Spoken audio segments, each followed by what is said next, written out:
Assalamualaikum warahmatullahi wabarakatuh. Perkenalkan, nama saya Ingal Marsala Anton, NPM 2022-10-240. Baik, di sini saya akan menjelaskan pertanyaan dari pertemuan ke-10. Pertanyaan yang pertama yaitu, apa keuntungan dan risiko bagi perusahaan teknologi XYZ dalam menerbitkan obligasi internasional dibandingkan dengan menggunakan sumber pembiayaan domestik? Jawabannya, keuntungan. Yang pertama itu diversifikasi sumber dana. Menerbitkan obligasi internasional memungkinkan perusahaan untuk mengakses berbagai sumber dana di pasar global sehingga tidak tergantung pada pasar domestik saja. Yang kedua itu biaya pinjaman yang lebih rendah. Suku bunga di pasar internasional mungkin lebih rendah dibandingkan dengan pasar domestik, terutama jika perusahaan memiliki peringkat kredit yang baik. Yang ketiga itu valuta asing. Penerbitan obligasi dalam mata uang asing dapat bermanfaat jika perusahaan membutuhkan dana dalam mata uang tersebut untuk membiayai operasional atau ekspansi di luar negeri. Yang keempat itu meningkatkan reputasi global. Menerbitkan obligasi di pasar internasional dapat meningkatkan profil dan reputasi perusahaan di mata investor global. Risiko. Yang pertama itu risiko valuta asing. Perusahaan menghadapi risiko fluktuasi nilai tukar mata uang asing yang dapat mempengaruhi biaya pembayaran, bunga, dan pokok obligasi. Yang kedua itu kompleksitas regulasi. Menghadapi regulasi dan persyaratan hukum yang lebih kompleks di berbagai yurisdiksi internasional. Yang ketiga itu biaya transaksi yang lebih tinggi. Penerbitan obligasi internasional mungkin memerlukan biaya tambahan seperti biaya penerbitan, biaya hukum, dan biaya penasehat keuangan. Yang keempat itu risiko ekonomi global. Perusahaan akan terpengaruh oleh kondisi ekonomi global yang mungkin berbeda dengan kondisi ekonomi domestik. Pertanyaan yang kedua yaitu, bagaimana analisis risiko mata uang dilakukan oleh perusahaan dalam konteks penerbitan obligasi internasional? Jawabannya, analisis risiko mata uang. Yang pertama itu identifikasi eksposur.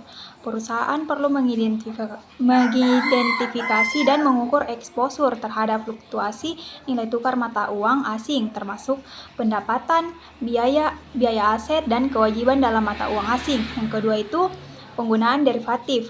Perusahaan dapat menggunakan instrumen derivatif seperti forward, contracts, futures, options, dan swaps untuk mengelola risiko nilai tukar. Misalnya melakukan hedging untuk mengunci nilai tukar tertentu.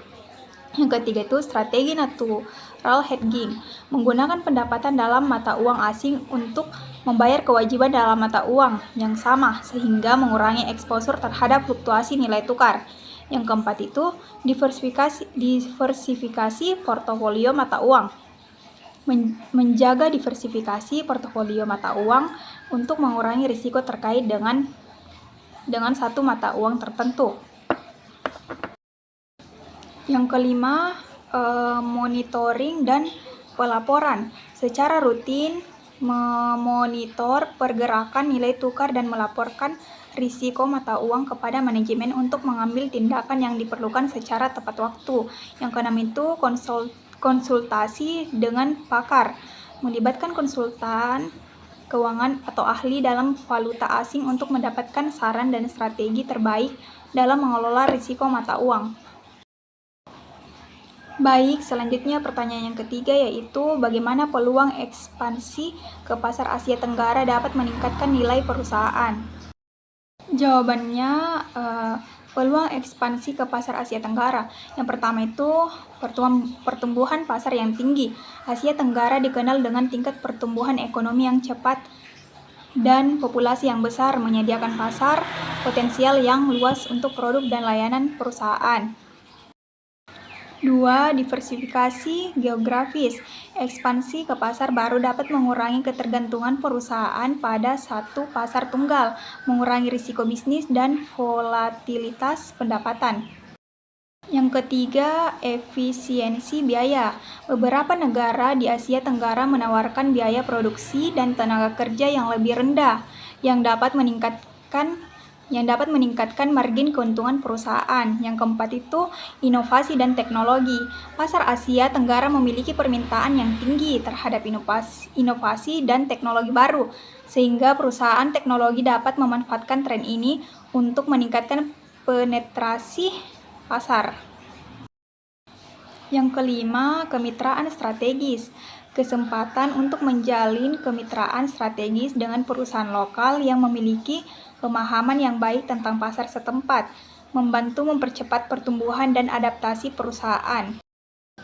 Yang keenam itu meningkatkan brand awareness.